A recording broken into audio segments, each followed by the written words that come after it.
Magandang araw sa inyong lahat at welcome sa aking channel.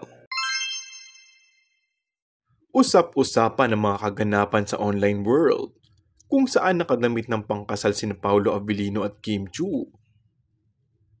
Nagdulot ng kilig sa mga Kim Pao fans ang kumalat na nakakakilig na mga larawan ng dalawa na ayon sa ilan ay ikakasal na.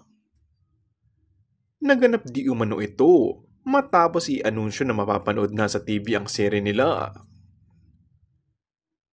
Kahit nga sa serye lamang ito, ay damang-dama at kilig na kilig ang mga tagahanga na ang hiling ay sana'y mauwi sa totohanan ng relasyon ng dalawa. Dahil nga sa phenomenal na tagumpay ng series, ay sorpresang binisita ng mga ABS-CBN executives at ng mga business unit head sina Paolo at Kim sa taping ng kanilang series. Back-to-back successes ang natamo ng tambalin ni Kim Chiu at Paolo Abilino.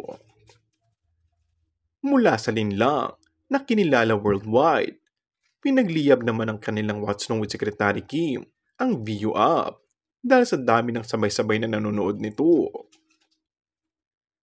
Nananatiling top 1 most watched series sa VU. This is what we call the Kim Pao effect, saad ng VU sa post sa X. Naiyak sa tuwa ang dalawa nang malamang dinumog ang bawat episode ng adaptation series nila. Sa mga review ng unang pag-stream ng naturang series, puro magaganda ang nasabi dahil daw sa natural chemistry ng tambalang Kim Pao. Nagpaabot ng pagbati ang fans sa produksyon at kina Kim at Paolo sa success ng kanilang series. And that's all for our today's video. Kung bago ka lang sa aking channel ay mag-subscribe at pindutin na rin ang notification bell. Maraming salamat!